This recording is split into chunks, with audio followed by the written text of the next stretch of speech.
आज जो है स्टार्ट करेंगे वो मोशन इन 2D। ठीक है।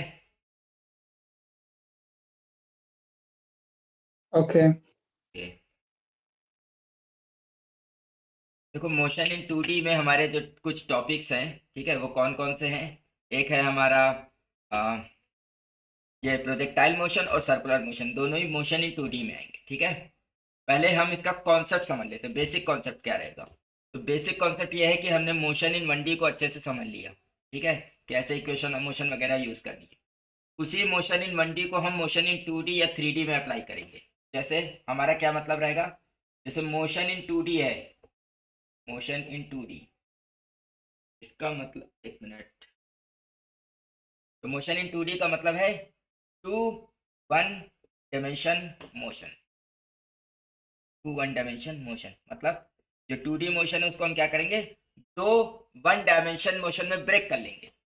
और क्योंकि दोनों वन डायमेंशन होंगे, वन डायमेंशन को हम अलग अलग ट्रीट करेंगे। ठीक है। और फिर हम उनको आपस में कनेक्ट करेंगे। ऐसे ही मोशन इन 3D अगर है, मोशन इन 3D है तो हम क्या करेंगे, थ्री 1D मोशंस को हम पहले कंसीडर करेंगे और फिर उनको क्या करेंगे, कनेक्ट करेंगे। ठीक है। तो ये जब हम कनेक्ट करने वाला काम करेंगे तो हम एक चीज देखेंगे जिसे हम कहते हैं पैरामीटर। ठीक है। तो पैरामीटर क्या होता है, मोशन में पैरामीटर टाइम रहेगा। टाइम ऐसा पैरामीटर है जो दो डिफरेंट कॉन्सेप्ट में सेम है। यानी कि अलग अलग मोशन हो रहा है, मान लो एक एक्स के लॉन्ग मोशन ले रहे हैं, हम एक वाई के लॉन्ग मोशन ले रहे हैं। दो मोशन अलग अलग हो रहे हैं लेकिन दोनों मोशन में टाइम सेम मान रहे हैं। तो हमको कनेक्ट करने के लिए, इन दोनों मोशन को कनेक्ट करने के लिए जो यूज करेंगे वो टाइम होगा। जब टाइम से हम इन दोनों को कनेक्ट करेंगे तो हमें टू डायमेंशनल मोशन या थ्री डायमेंशनल मोशन मिल जाएगा। क्लियर है। तो हम क्या करेंगे, सिंपल होगा, दो 1D मोशन मतलब 2D मोशन को दो 1D मोशन में ब्रेक करेंगे, उनको अलग अलग सॉल्व करेंगे। और फिर उनको जब हमको कनेक्ट करने की बारी आएगी तो पैरामीटर जो है, जो कि यहाँ पे टाइम है, इसको एलिमिनेट करके कनेक्ट कर देंगे। ठीक है। ताकि हमें 2D मोशन मिल जाए। एक एग्जांपल देखते हैं। तो जैसे एक क्वेश्चन था क्या, कि बॉडी मूव कर रही है, उसका X position alpha T square है और Y position two alpha T है। अल्फा कोई कांस्टेंट है हम्म। और टी टाइम है। हमको फाइंड करना है वेलोसिटी और पार्टिकल की एक्सेलेरेशन और ट्रैजेक्टरी। अब देखो, ठीक। अगर हम वेलोसिटी एक्स के लॉन्ग निकालें तो क्या आएगी, D x by D T आएगी आएगी, जो कि हो हाँ। जाएगी टू अल्फा टी। और अगर वेलोसिटी वाई के लॉन्ग निकालें तो क्या हो जाएगी, केवल टू अल्फा। तो हम्म। अगर ध्यान से सोचो तो एक्स इस डायरेक्शन में है और वाई इस हाँ। डायरेक्शन में है। तो एक्स के लॉन्ग जो वेलोसिटी है वी एक्स, और जो वाई के लॉन्ग वेलोसिटी वो एक दूसरे के परपेंडिकुलर नहीं है। तो जो नेट वेलोसिटी होनी चाहिए वो under root V X square plus we Y square होना चाहिए, होना चाहिए। हम्म। ठीक। तो इस तरीके से इन दोनों को कर लेंगे तो four alpha square T square plus four alpha square, यानी कि इसमें से टू अल्फा ब्रैकेट में वन प्लस टी स्क्वायर आ जाएगा। क्लियर है। तो ये हमारी नेट वेलोसिटी आ गई। ऐसे ही नेट एक्सेलेरेशन निकाल सकते हैं। ठीक है। अच्छा, एक चीज और है, ये तो तरीका है ही। हम, चलो हम पहले एक्सेलेरेशन निकाल लेते हैं। एक्सेलेरेशन निकालते हैं ए एक्स एक्स एक्सिस के लॉन्ग, तो ये हो जाता D V X by D T, जो कि हो हम्म। जाता टू अल्फा। और acceleration along Y axis zero हो जाता। तो जो नेट एक्सेलेरेशन आता A X square plus A Y square, वो आ जाता है टू अल्फा केवल, क्योंकि ए वाई वाला हम्म। कंपोनेंट जीरो ही है। ठीक हम्म। है। और तीसरी चीज, ट्रेजेक्ट्री निकालनी है।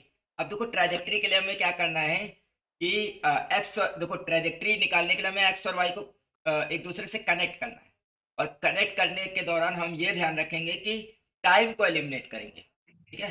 यहाँ पे पैरामीटर जो हमारा रहता है टाइम रहता है। क्यों टाइम रहता है, क्योंकि हम ये मान के चल रहे हैं कि एक्स एक्सिस पे जो मोशन हो रहा है और वाई एक्सिस दोनों में टाइम सेम रहेगा। अब इसी कॉन्सेप्ट को हम मतलब यहाँ पे इस पे ध्यान मतलब इस पे जोर देना चाहते हैं कि यहाँ पे हम टाइम को एलिमिनेट कर रहे हैं, क्योंकि टाइम जो है डिफरेंट डायरेक्शन में सेम है, या हम ये कह सकते हैं डिफरेंट डायमेंशन में या टाइम सेम है। अगर कोई और मतलब उसमें होते, हम मान लेते हैं हम गैलीलियन फिजिक्स या न्यूटोनियन फिजिक्स ना पढ़ रहे हो, कोई और फिजिक्स हो, और वहाँ पे जो भी पैरामीटर हो, जो भी डिफरेंट डायमेंशन में एज अ पैरामीटर काम कर रहा हो जो सेम हो, उसको एलिमिनेट करके हम ट्राजेक्ट्री वगैरह बना सकते हैं। ठीक है।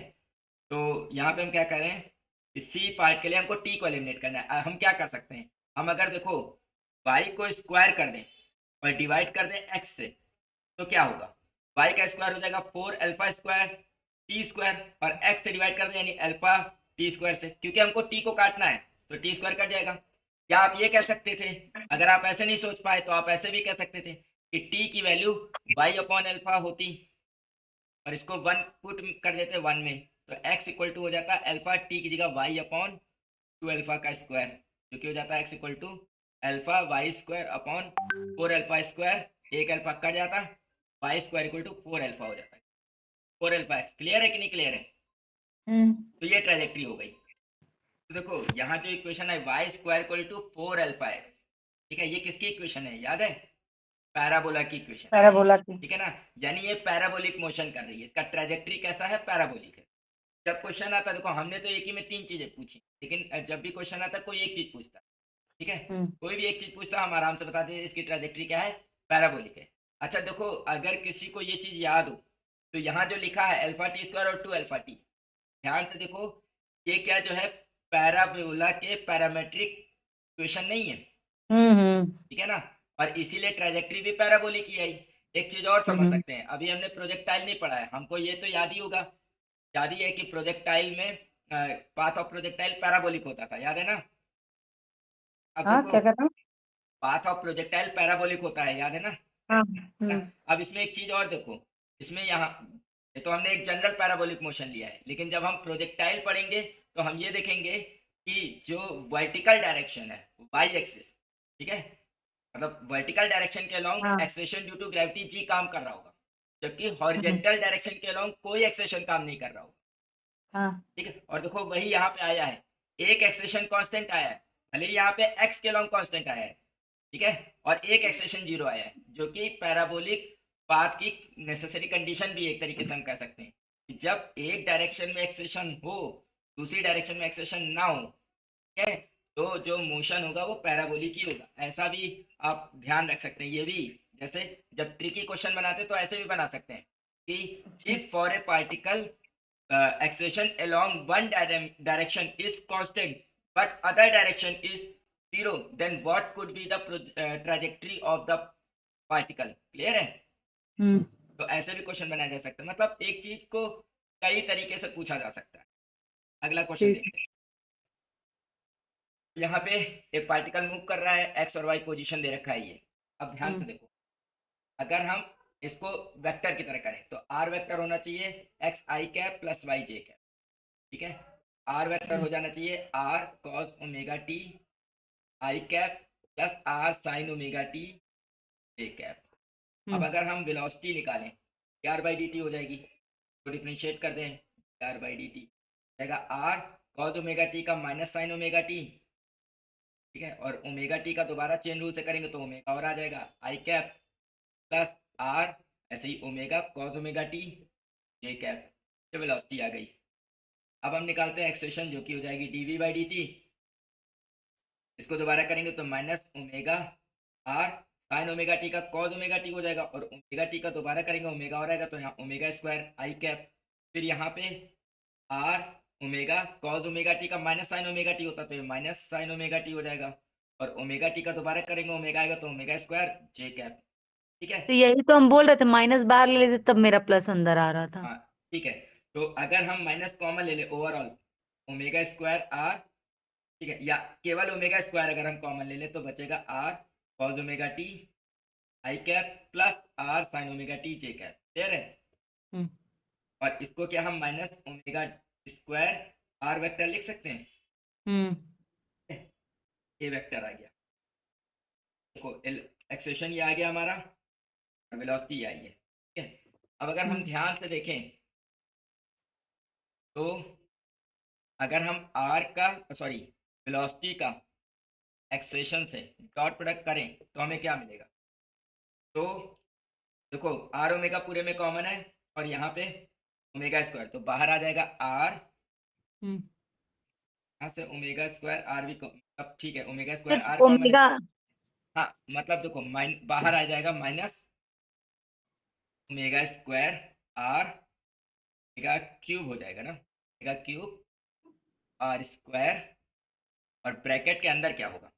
ब्रैकेट के अंदर होगा साइन ओमेगा टी, और इससे प्रोडक्ट होगा तो ये हो तो जाएगा minus sine omega T cos omega T. Minus sine omega T cos omega T, उस वाले में हो जाएगा और उसमें प्लस प्लस हो प्लस जाएगा sign omega T cos omega T, तो कैंसिल हो माइनस गया। प्लस 0। ठीक है ना, cos ओमेगा, ये हो जाएगा 0, है ना।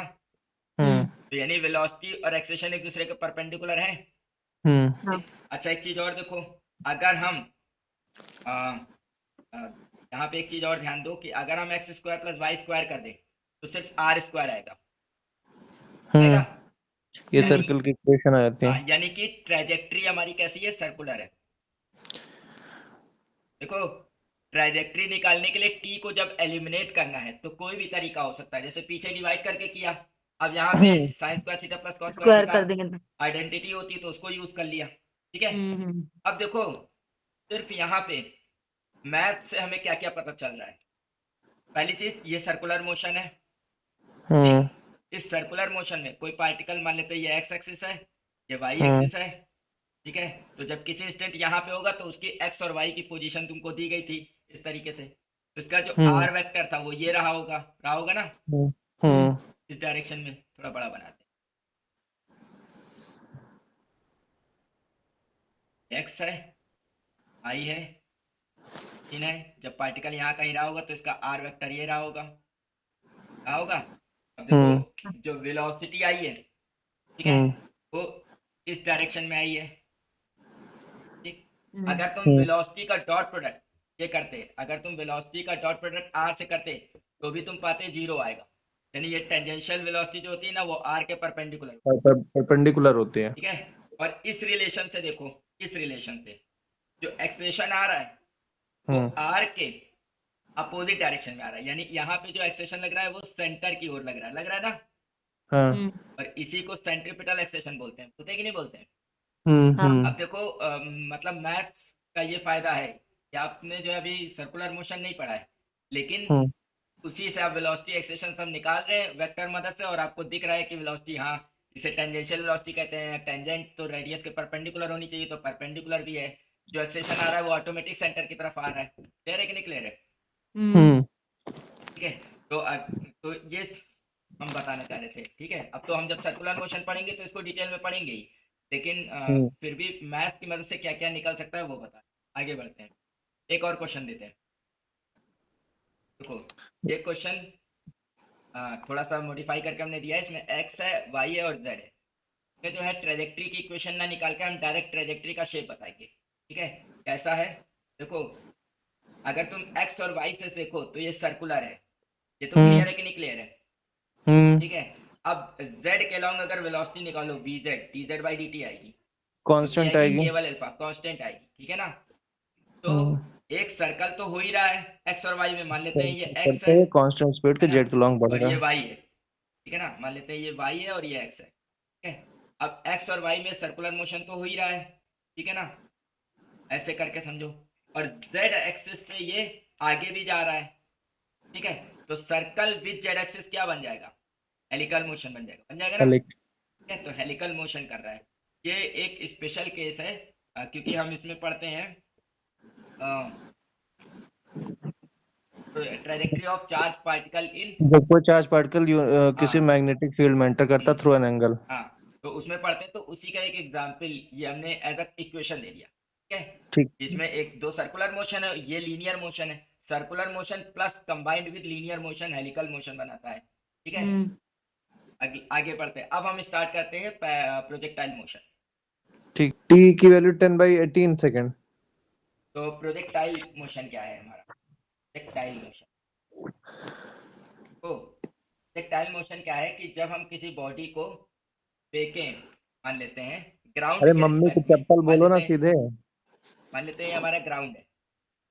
इस ग्राउंड के रिस्पेक्ट में हमने एक बॉडी को फेंका, और जब हमने इसको फेंका तो उसका जो एंगल है थीटा, वो जीरो नहीं लिया और 190 नहीं लिया। मतलब ये थीटा ना जीरो ले रहे और ना 90 ले, अगर 90 लेंगे, ठीक है, देखो जीरो लेंगे तो मोशन हो ही नहीं पाएगा, या स्ट्रेट चली जाएगी बॉडी।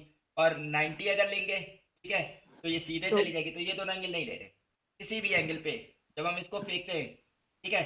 और तब ये क्या करती है, ऐसे जाके ऐसे गिरती है, ठीक है। इसी मोशन को हम क्या कहेंगे, प्रोजेक्टाइल मोशन, ठीक है। इस मोशन के दौरान कुछ चीज़ों का ध्यान रखना है।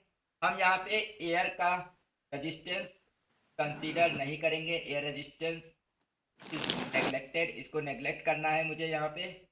साथ ही साथ जो हाइट ये ऊपर जा रहा है एच, ठीक है ना, तो इतनी वो आर से, सॉरी, वो आर से बहुत कम है ना, so that g is not change, that g is constant।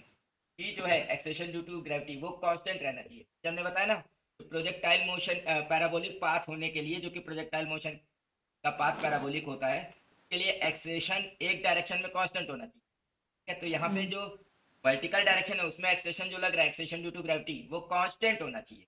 और वो कांस्टेंट तभी होगा जब हाइट अटेन्ड बाय प्रोजेक्टाइल जो है तो इतनी ज़्यादा नहीं है कि उसमें वेरिएशन आए एक्सेलेरेशन ड्यू टू ग्रेविटी में, इसलिए हम एच को आर से बहुत कम ले रहे हैं। हाँ अब हम इसकी इक्वेशन निकालने जा रहे हैं। तो मान लेते हैं कि हमने ग्राउंड से एक बॉडी को थीटा एंगल पे फेंका। अब जब थीटा एंगल पे फेंका तो इसकी स्पीड जो थी मान लेते हैं यू थी। यू इसकी इनिशियल प्रोजेक्शन वेलोसिटी थी, इस वेलोसिटी से इसको प्रोजेक्ट किया। ठीक है, ये ऐसे जाके इधर आया। इस डायरेक्शन को ही हम एक्स डायरेक्शन मान लेते हैं और इस डायरेक्शन को हम वाई डायरेक्शन मान लेते हैं। ठीक है, अब जब पार्टिकल जा रहा था तो किसी इंस्टेंट वो मान लेते हैं यहाँ पहुंचा था, at any time, at any time, any time यहाँ पर था इस पॉइंट। ठीक है, तो ध्यान से सोचें तो इसने कुछ डिस्टेंस x के लॉन्ग ट्रेवल करी और कुछ डिस्टेंस y के लॉन्ग ट्रेवल।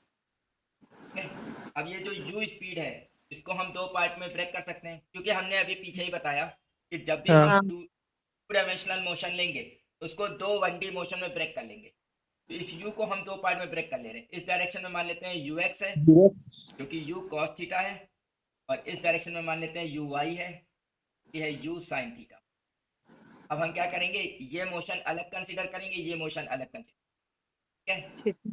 अब देखो जब बॉडी यहाँ पे है या किसी भी पॉइंट पे देखो तो एक्सेलेरेशन ड्यू टू ग्रेविटी नीचे की ओर काम कर रहा है, यहाँ पे भी एक्सेलेरेशन ड्यू टू ग्रेविटी नीचे की ओर काम। ठीक है, तो जो एक्सेलरेशन वेलोसिटी के परपेंडिकुलर होता है वो वेलोसिटी को अफेक्ट नहीं करता है, ये ध्यान रखना है। ये याद रखिए कि इन गैलीलियन फिजिक्स, अगर हम गैलीलियन फिजिक्स ले रहे हैं, गैलीलियन फिजिक्स जो है वो हमारी ये है, हाँ, न्यूटोनियन फिजिक्स। इन Galilean Galilean physics, Galilean physics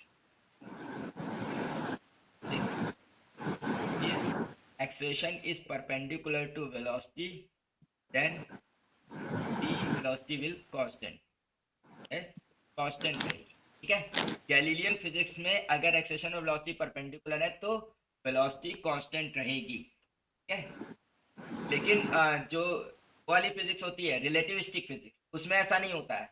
अगर रिलेटिविस्टिक फिजिक्स में अगर एक्सेलेरेशन वेलोसिटी के परपेंडिकुलर है तब भी वो वेलोसिटी को अफेक्ट करता है। ठीक है, ओके, तो क्या ये भी कह सकते हैं कि रिलेटिविस्टिक फिजिक्स में ऑर्थोगोनैलिटी के का मतलब ही कुछ और होता है, जब वहां पे पढ़ेंगे तब जानेंगे। ठीक है, तो यहाँ पे क्या है, ux जो है वेलोसिटी उसके जस्ट परपेंडिकुलर है g, तो ux जो रहेगा u cos थीटा वो हमारा कांस्टेंट रहेगा। x जो कि cos थीटा है ये हमारा रहेगा constant throughout the motion, हर जगह सेम रहेगा।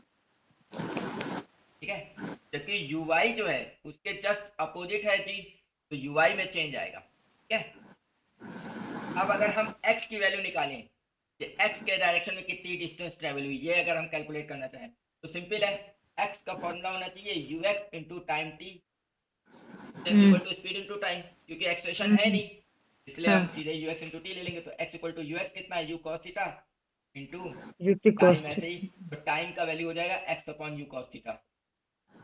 इक्वेशन 1 कह देते हैं।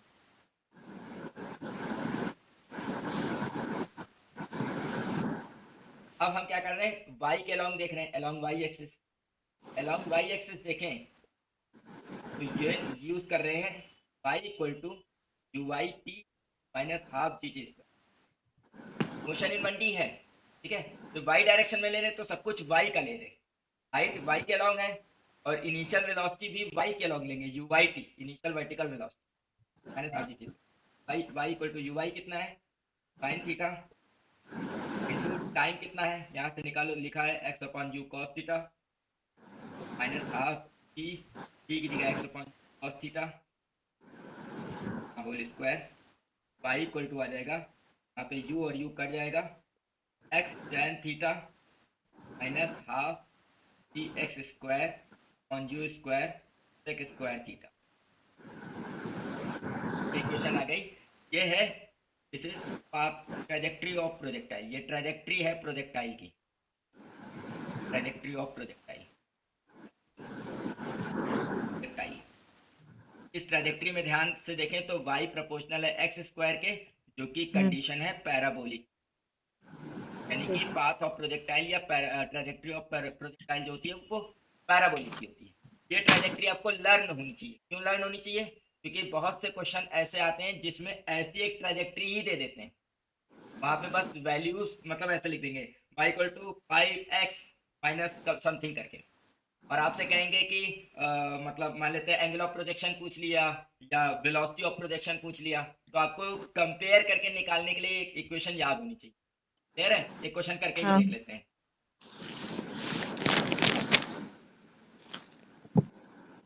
तो जैसे ये क्वेश्चन है, क्या है कि अगर ट्रेजेक्ट्री पार्टिकल की दी गई है y equal to 5x minus 4x square, x और y मीटर में, g की value 10 metre per second square दे रखी है, हमको एंगल ऑफ प्रोजेक्शन निकालना है और वेलोसिटी ऑफ प्रोजेक्शन। तो हम इसको कंपेयर करेंगे। किससे कंपेयर करेंगे? y equal to x tan theta minus half t x square upon u square sec square theta. Equation आपको याद रहनी चाहिए। अगर नहीं याद है तो क्या कर सकते हैं?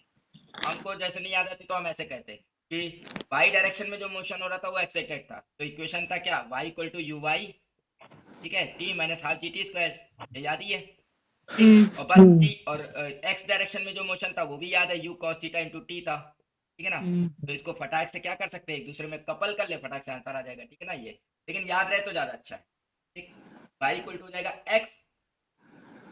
अब देखो इसको कंपेयर करें अगर हम, तो यहाँ पे tan थीटा डायरेक्ट आ गया 5, ठीक है, यानी कि एंगल ऑफ प्रोजेक्शन थीटा जो हो गया वो tan इनवर्स 5, 5 होगा। ये आंसर। दूसरा हमको निकालना है वेलोसिटी ऑफ प्रोजेक्शन, तो यहाँ पे देखो तो minus half g by u square जो है सेक स्क्वायर थीटा, ये पूरा हमारा 4 के बराबर है। हटा देते हैं, यहाँ भी माइनस यहाँ भी माइनस। जी की वैल्यू 10 है, यू स्क्वायर पता करना है, सेक स्क्वायर थीटा ठीक ये है। 1 प्लस tan स्क्वायर थीटा लिख सकते हैं, हाँ ठीक है। यहाँ और हाफ भी है, 8 तो बस 2 8 5 हो जाएगा। 10 कट गया, यू स्क्वायर की वैल्यू हो जाएगी 5 into 1 plus tan square theta, tan theta की वैल्यू 5 है ना, तो 5 का स्क्वायर अपॉन 4 आ जाएगा, क्लियर है। और फटाक से सॉल्व कर लेंगे, u इक्वल आ जाएगा अंडर रूट 5 6 अपॉन, सॉल्व कर लेंगे आंसर आ जाएगा, क्लियर है। हाँ नेक्स्ट आगे बढ़ते हैं।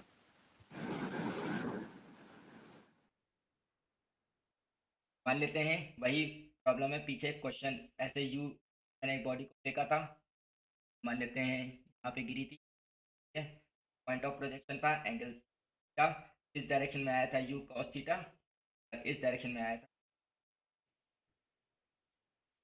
अब ये जितना ऊपर जा रहा है इस हाइट को हम मैक्सिमम हाइट कह रहे हैं, ये हमारी एच मैक्स है, कैपिटल एच मैक्स लिख देते हैं। और ये जितनी दूर गिर रहा है उसे हम रेंज कहते हैं, आर, ठीक। और जितना टाइम लेता है ये गिरने में उसी को हम टाइम ऑफ फ्लाइट कहते हैं। तो हम ये पहले 3 बेसिक चीजें निकालते हैं, time of flight, maximum height and range. सबसे पहले निकालें टाइम ऑफ फ्लाइट।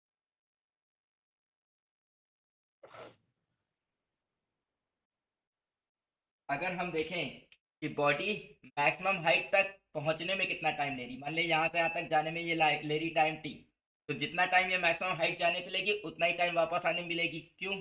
क्योंकि हमने यहाँ पे एयर रेजिस्टेंस नहीं माना है। हमने पीछे बताया था मोशन इन 1D में कि अगर एयर रेजिस्टेंस होता है देन ये टाइम दोनों बराबर नहीं होते, टी अप और टी डाउन बराबर नहीं होते। लेकिन अगर एयर रेजिस्टेंस नहीं है तो T up and T down बराबर होंगे, जो टोटल टाइम ऑफ फ्लाइट होगा वो इस टाइम का डबल होगा। छुट्टी हो अब जाएगा। मैक्सिमम हाइट पे अगर ध्यान से सोचें तो मैक्सिमम हाइट पे इसकी वर्टिकल वेलोसिटी 0 हो जाएगी, ठीक। तो यहाँ पे हम ये कह सकते हैं कि वर्टिकल वेलोसिटी का कंपोनेंट मैक्सिमम हाइट पे 0 हो जाएगा, ठीक है। यूजिंग ये इक्वेशन यूज कर रहे हैं, d y equal to u y minus g t, कि वाई डायरेक्शन में मोशन हो रहा है वो उसमें जी काम कर रहा है, मोशन अगेंस्ट ग्रेविटी है, ये इक्वेशन यूज कर सकते हैं आप एट मैक्सिमम हाइट पे देखें, मैक्सिमम हाइट पे वी वाई है 0 और यू वाई हमारा है u sine theta, u y हमारा ये होता है, यही तो यू वाई है sine hmm theta minus t t, तो टी की वैल्यू हो जाएगी u sine theta by time of flight इसका डबल हो जाएगा यानी 2u साइन थीटा, हमारा टाइम ऑफ फ्लाइट हो गया। सेकंड हम निकालना चाहते हैं रेंज, तो या मैक्सिमम हाइट निकाल लेते हैं। मैक्सिमम हाइट के लिए क्या यूज़ करेंगे, मैक्सिमम हाइट के लिए हम कहेंगे यूज़ कर रहे हैं equation d y square equal to u y square minus 2gh।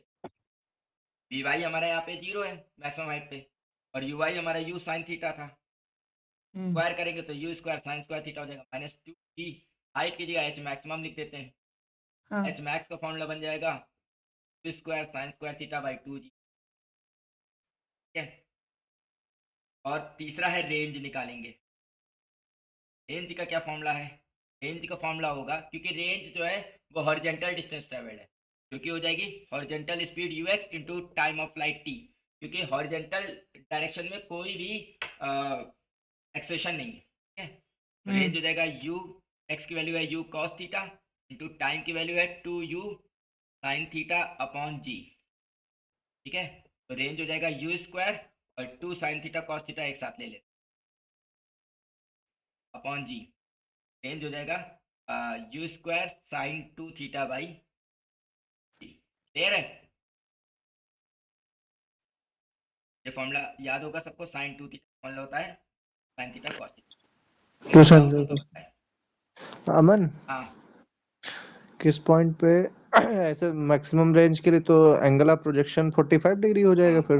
हाँ और ये करें किस पॉइंट पे हॉरिजेंटल और वो क्या नाम वर्टिकल वेलोसिटी इक्वल हो जाते हैं, डाल सकते हैं, डालेंगे। किस पॉइंट पे?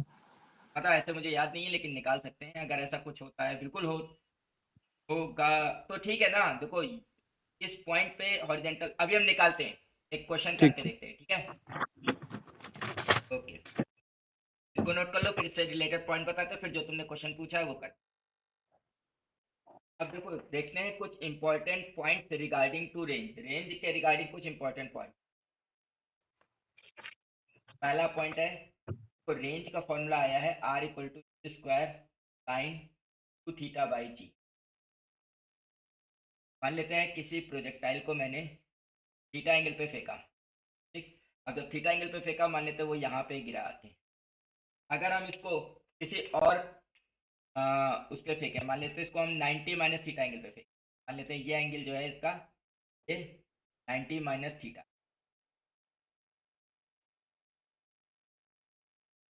90 माइनस थीटा पे फेंकेंगे तो हम देखेंगे कि तब भी ये यहीं गिरेगा आगे। कैसे, ये रेंज एंगल थीटा के लिए है, मान लेते हैं फॉर 90 माइनस थीटा लेट कर लेते हैं रेंज, इस रेंज है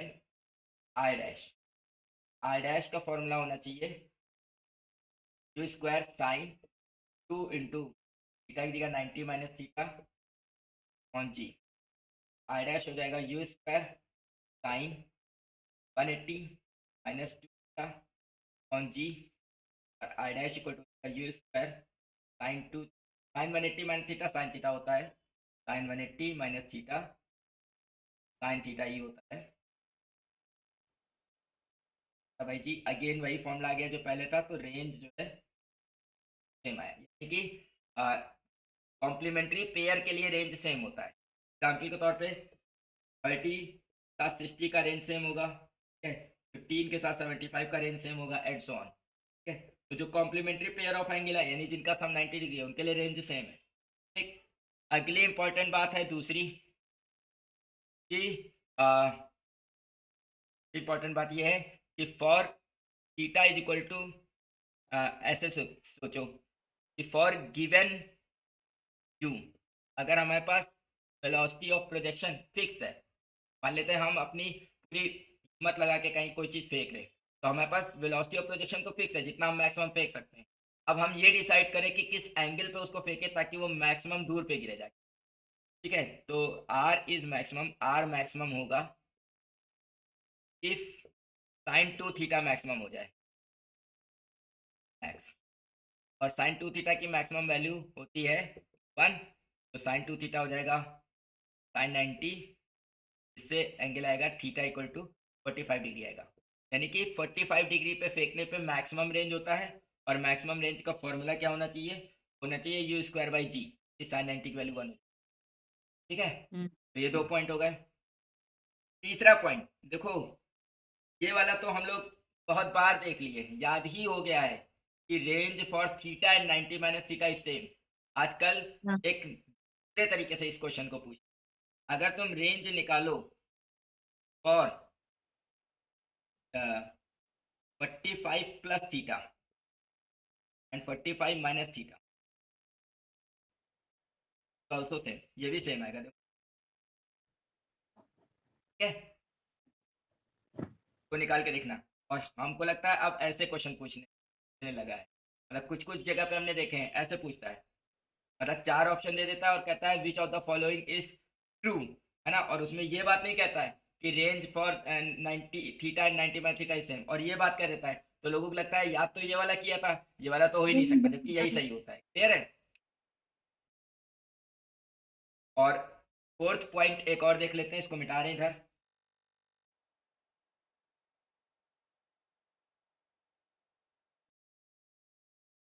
फोर्थ पॉइंट ये है कि मैक्सिमम हाइट का फॉर्मूला था एच मैक्स का यू स्क्वायर साइन स्क्वायर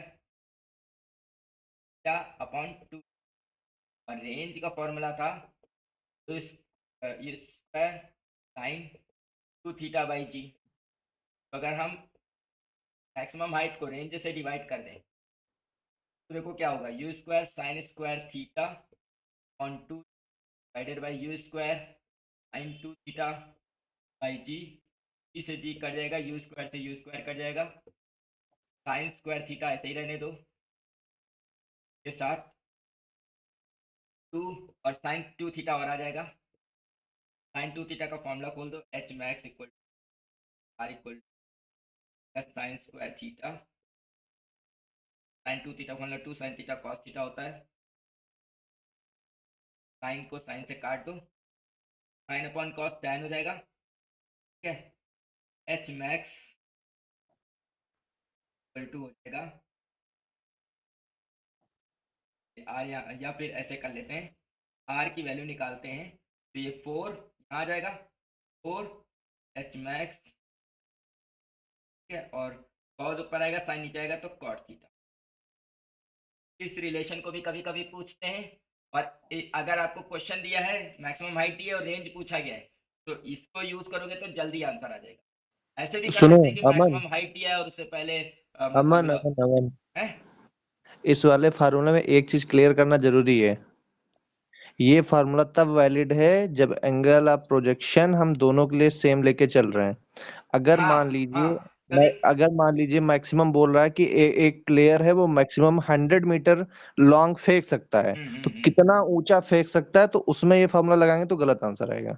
हाँ, तुम्हारे कहने का मतलब देखो, ऐसा कभी कभी होता है कि दो अलग अलग कंडीशंस में जो है, जैसे मान लो रेंज दे दिया मैक्सिमम कितना फेंक सकता है, ठीक है, हम्म और फिर वो पूछ रहा है कि मैक्सिमम हाइट कितना फेंक सकता है। हम्म। इसमें मैक्सिमम हाइट फेंकने के लिए उसे, जैसे कोई चीज थीटा 90 लेना हाँ पड़ेगा। थीटा 90 लेना पड़ेगा, क्योंकि सीधे ये ऊपर हम्म की ओर फेंका है, तभी वो मैक्सिमम हाइट पे फेंक पाएगा, तो ठीक ये है। फार्मूला वहां लगाएंगे तो आंसर गलत आ हाँ तो जाएगा। बिल्कुल गलत आएगा, थीटा सेम होना चाहिए यहाँ के लिए, ठीक है। ठीक, हाँ देखो हाँ ऐसे क्वेश्चन ये तब लगा सकते हैं जब क्वेश्चन में ऐसे कहे कि मान लेते हैं एक बॉडी को फेंका गया और वो इतनी दूर गिरती है जाके, तो हाँ। उसी केस में वो कितना हाइट तक जा रही है ना, हम्म। क्वेश्चन में लगा सकते हैं, लेकिन अब ये वैसे नहीं तब लगा लगाएंगे, सकते हैं। ठीक है। तो ये मे- 4 पॉइंट्स ध्यान रखना, और ये बात भी ध्यान रखना जो रवि ने कहा कि यहाँ पे एंगल ऑफ प्रोजेक्शन देखे रहना, कि कहीं दो अलग अलग केस के लिए तो नहीं कहा गया है, दो अलग अलग एंगल ऑफ प्रोजेक्शन के लिए ये सेम काम नहीं करेगा। अब हम निकालेंगे velocity of time at any,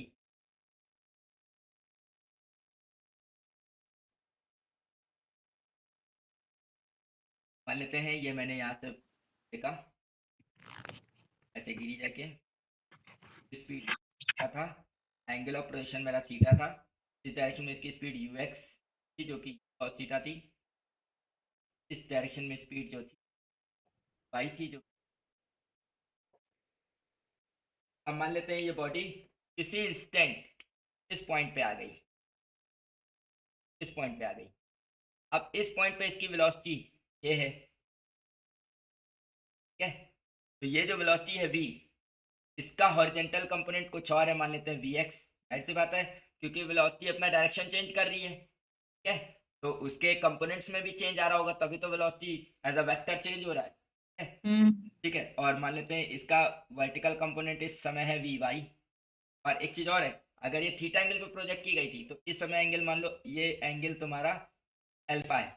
अगर तुम ठीक से देखो तो ग्राउंड से इसका एंगल अल्फा हो गया है, ठीक है।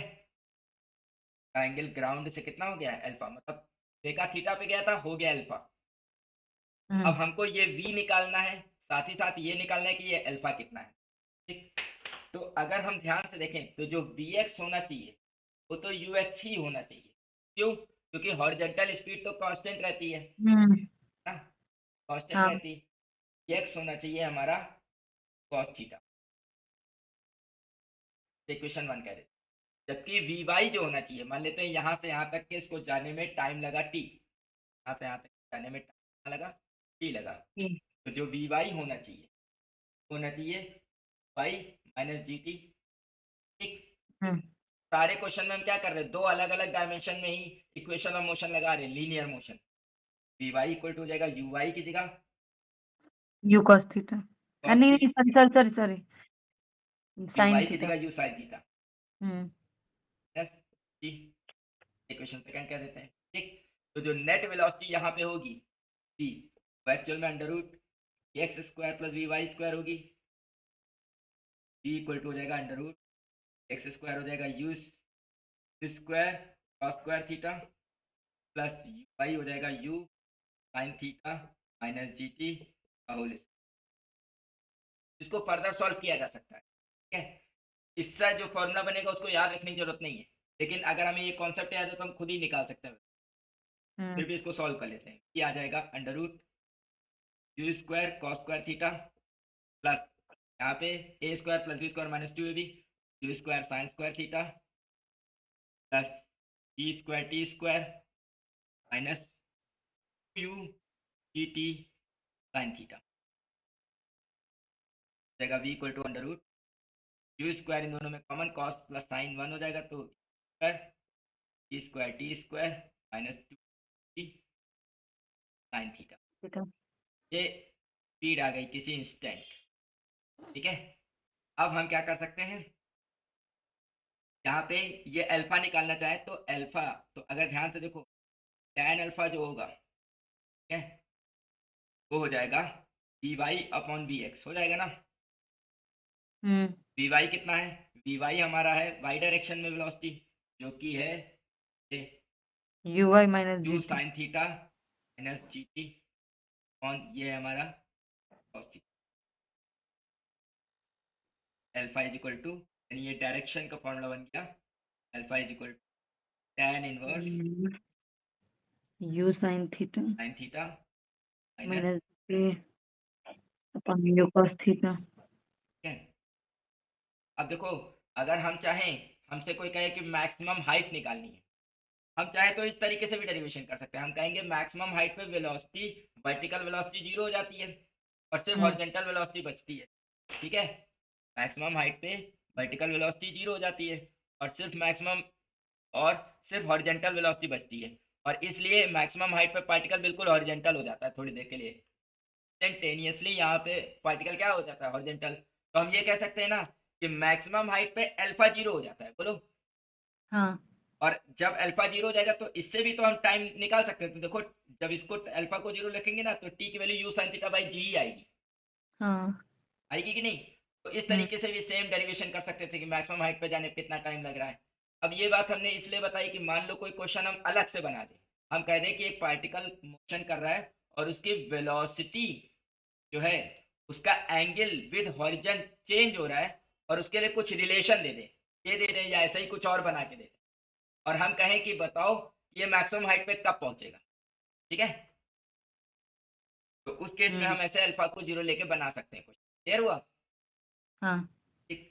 अच्छा, अब जो रवि ने क्वेश्चन पूछा था उसका आंसर देख लो। रवि ने पूछा था कि किस पॉइंट पे हॉरिजॉन्टल और वर्टिकल वेलोसिटीज बराबर हो जाएंगी। तो अगर हम ये हॉरिजॉन्टल और वर्टिकल वेलोसिटी को बराबर करना चाहते हैं तो वीएक्स और वीवाई को बराबर ले लो। ठीक है, इससे एक टाइम आ जाएगा। ठीक है, उस टाइम पे दोनों क्या हो जाएंगी, बराबर हो जाएंगी। हम्म। तो जो टाइम आएगा वो आएगा u cos theta minus sine, sorry हाँ आएगा u cos theta minus sine theta by t, ऐसे करके कुछ फॉर्मूला बने। ठीक है। अमन ये वाला क्वेश्चन कर दो, ये पूछा जाता है। अच्छा, पूछा जाता है, कर देते हैं, इसको मिटा दें हम। ये मिटा दो इसको। ओके, तो मिटा दे रहे। और तुमने कहा है कि किस पॉइंट पे ये दोनों बराबर हो जाएंगी, वेलोसिटी को लेना है। इसमें ऑप्शन ग्राफ से भी दे देता है और टाइम के उसमें पूछ लेता है। चलो देखते हैं क्या क्या है। वी की वैल्यू यू कॉस थीटा हो जाएगी, वाई की वैल्यू यू साइन थीटा हो जाएगी, माइनस जी टी। तो ऐसे जी टी की वैल्यू आ जाएगी u sine theta minus u cos theta. Time आ जाएगा u sine theta minus u cos theta by g. T की वैल्यू आ जाएगी यू बाई जी बाहर साइन थीटा माइनस। ठीक है, यानी इस टाइम पे आ, ये दोनों वेलोसिटीज बराबर हो। ठीक है, अब यहाँ पे ग्राफ भी तो बनाना है इसका। किसके रिस्पेक्ट में ग्राफ बनाए हम? वही जो प्रोजेक्टाइल वाले में उस पॉइंट भी बताना रहेगा। नहीं, पॉइंट कैसे बताएंगे हम, मतलब हमें एंगल ऑफ प्रोजेक्शन तो पता ही नहीं है ना। अगर हमें एंगल ऑफ प्रोजेक्शन पता हो तो हम कुछ कर हाँ, सकते हैं यहाँ पे। थीटा ये 30 डिग्री है यही तो तो यही तो यही तो टिपिकल क्वेश्चन बन जाता है। वो ग्राफ में पूछ लेता है वो अलग अलग पॉइंट पे। ग्राफ में पूछेगा। चलो सोचते हाँ, हैं कुछ क्या हो सकता है। देखो ये तो मान लीजिए जैसे वो टाइम जैसे निकालना हुआ ना। हम्म, अब देखो यहाँ पे मैक्सिमम वैल्यू कितनी हो सकती है sign theta minus cos theta की वैल्यू नॉन जीरो आ जाए। जीरो हर केस में होगा, बस 45 पे नहीं होगा। अगर थीटा 45 है, ठीक है, तो जीरो हो जाएगा। तो जीरो हो जाएगा। तो वो तो वही हो हाँ गया ना कि अगर 45 डिग्री पे कोई बॉडी फेंकोगे तो जैसे ही फेंकोगे उसी टाइम हाँ इक्वल टू जीरो पे उसी टाइम उसकी हाँ, हॉरिजॉन्टल और वर्टिकल वेलोसिटीज बराबर होगी। बस वही आंसर ही है हमको लगता है। तो वो तो मैक्सिमम के लिए है ना। ऐसे अगर क्वेश्चन होता कि हम्म कि मतलब जो है जब बॉडी को मैक्सिमम दूरी पे गिरती है जाके तो उसके किस हम्म टाइम पे, ठीक है, उसका हॉरिजॉन्टल हम्म और वर्टिकल वेलोसिटी बराबर होती है तो आप कह सकते हो टी इक्वल टू जीरो पे हो। ठीक है, हम्म लेकिन इसमें अगर एंगल ऑफ पोजीशन मान लो 30 डिग्री दे दें। हमने कहा कि एक हम्म बॉडी को 30 डिग्री पे फेंका गया। अब बताइए किस समय उसकी हॉरिजॉन्टल और वर्टिकल वेलोसिटीज बराबर होंगी। ठीक है, उसके लिए हमें ऐसे करके निकालना पड़ेगा ना। हम्म। इसके लिए और कोई ऑप्शन तो है नहीं कि हम जो है इसमें। अच्छा, पूरे ग्राफ में दो पॉइंट पे हो सकती है ना सेम। हाँ, 2 पॉइंट पे मतलब जैसे हमारा जैसे एक प्रोजेक्टाइल का वो पैराबोला बन रहा है, ठीक है।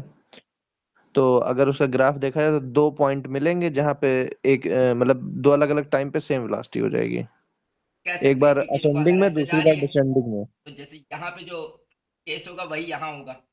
हाँ ऐसे कह सकते हैं कि हाँ इन पॉइंट्स पे सेम वेलोसिटीज होंगी। हाँ, प्लस मतलब वन एक चीज टाइम और है, इन एक असेंडिंग चीज वन और है। Time in descending. Velocities same नहीं होंगी, वेलोसिटीज का डायरेक्शन डिफरेंट होगा, है ना। स्पीड सेम होगी, आप ये कह सकते हैं।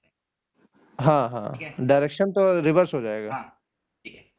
अच्छा, ये भी होता है, एक क्वेश्चन ये भी पूछा जाता है कि किसी प्रोजेक्टाइल को मैंने फेंका, ठीक है, हम्म तो कितने टाइम बाद तो हम्म उसकी वेलोसिटी अपने ही परपेंडिकुलर हो जाएगी किसी एक गिवन पॉइंट से। जैसे मान लो इस समय हम वेलोसिटी कहते ये थी, ठीक है, हम्म। थोड़ी देर बाद ये वेलोसिटी इस डायरेक्शन में हो जाएगी, तो इनको अगर हम पीछे बढ़ाएं तो कितनी देर बाद ये दोनों परपेंडिकुलर। एक क्वेश्चन हाँ, ये निकालेंगे, देखेंगे। इसमें अरे वो अब फार्मूला नहीं याद आ रहा है कि H1 H2 by are square by 16 होता है कि R1 R2 by H square by कुछ ऐसा करके रिलेशन आता है। वो जो भी आएगा वो हम लोग निकालेंगे बाद में, ठीक है।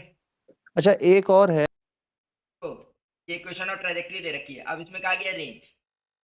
रेंज निकालने के लिए हम ऐसे भी कर सकते हैं जैसे रवि कह रहा है कि क्या कर सकते हैं, इसको कंपेयर करें इससे y equal to alpha, sorry x tan तो वो थीटा फार्मूला पूरा याद भी तो रहना चाहिए माइनस उतने टाइम हाफ तक।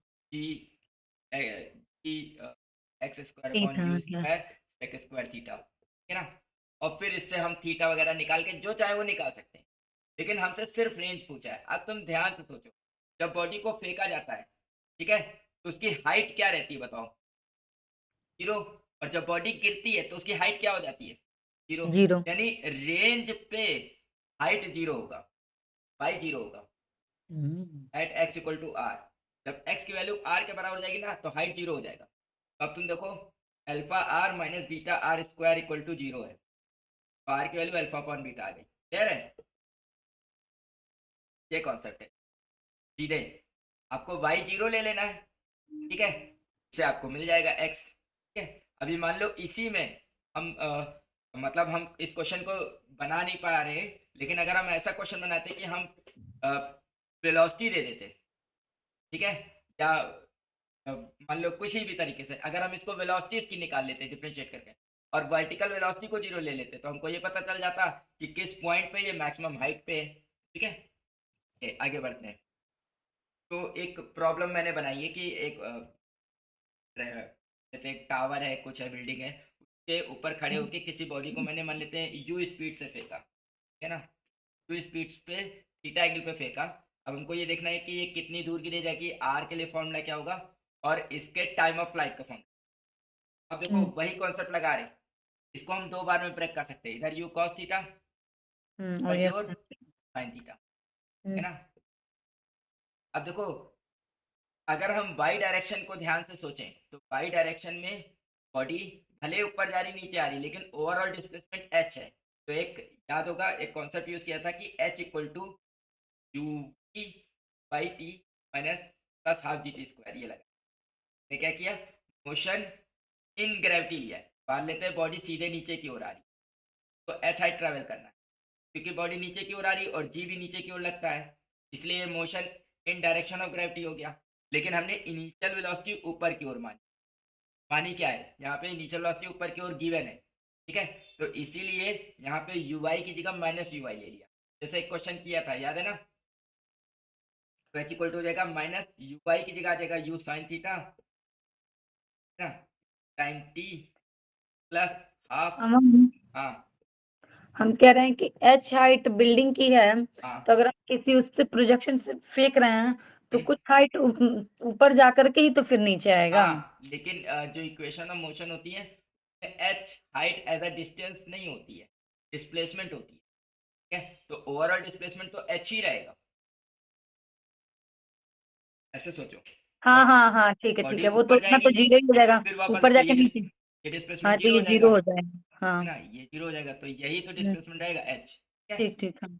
तो इसका अच्छा देखो, अब ये फॉर्मूला तो नहीं बन पाया क्योंकि इसमें यहाँ पे ये क्वाड्रेटिक बन गई, तो फॉर्मूला तो नहीं बन सकता है।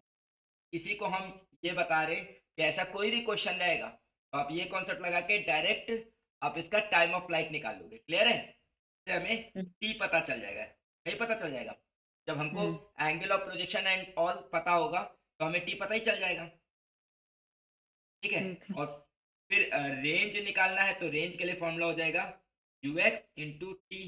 यू एक्स हमारा यू कॉस थीटा है इंटू टाइम टी, ठीक है।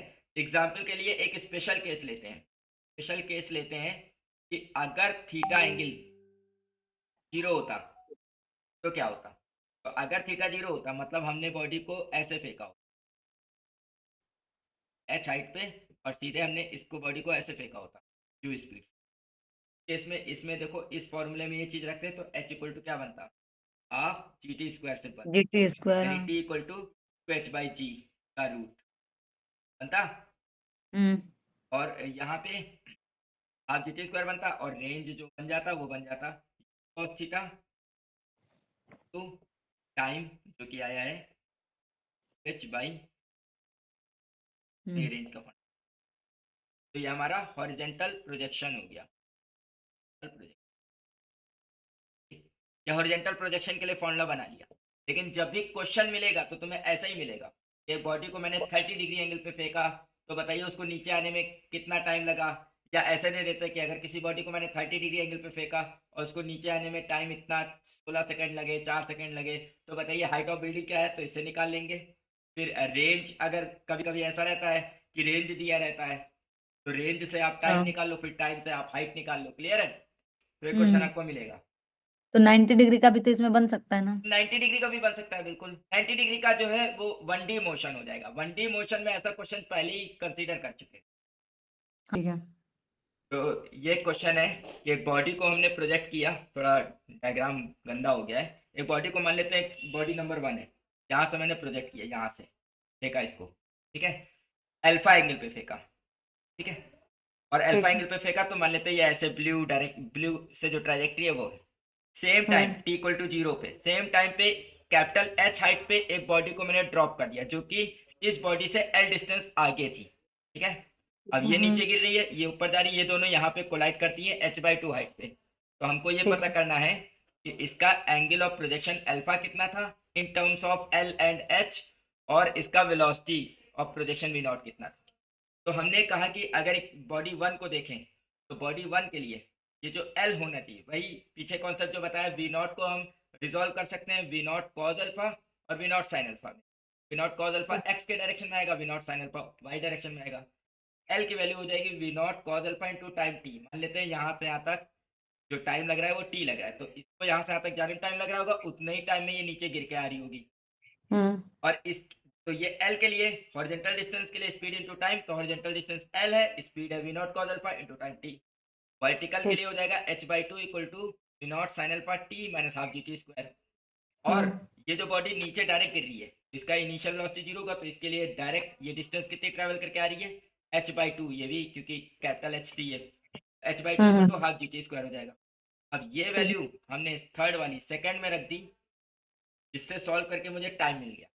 अब ये जो टाइम आया है, ठीक है, इस टाइम को मैंने 1 में रख दिया, ठीक। तो जब टाइम की वैल्यू 1 में रख दी, सबसे सिंपलेस्ट इक्वेशन यही थी, जब टाइम की वैल्यू 1 में रख दी तो मुझे मिला tan अल्फा, यानी इससे हमें एंगल ऑफ प्रोजेक्शन मिल गया, ठीक है, tan अल्फा की वैल्यू। और ठीक यही है। टाइम की वैल्यू मैंने इक्वेशन थर्ड में 3 रख में दी, रखी। पुट t इन 3, t की वैल्यू 3 में रख दी, h/2 equal to half g t का ये वैल्यू रख दी h upon v naught sine alpha को सॉल्व कर लिया, कि ये आया, साइन स्क्वायर अल्फा को कोसेक स्क्वायर अल्फा कर दिया, वेलोसिटी का वैल्यू अलग निकाल लिया, और कोसेक स्क्वायर को 1 प्लस कॉट स्क्वायर अल्फा कर दिया। tan अल्फा तो पता ही था, तो उसकी जगह कॉट अल्फा की वैल्यू लिखने में कोई दिक्कत ही नहीं, उसका उल्टा लिख दिया और सॉल्व कर लिया, तो ये वेलोसिटी ऑफ प्रोजेक्शन। क्लियर है? नेक्स्ट क्लास में हम्म हम कुछ और क्वेश्चन इसी के रिगार्डिंग करेंगे। ठीक है।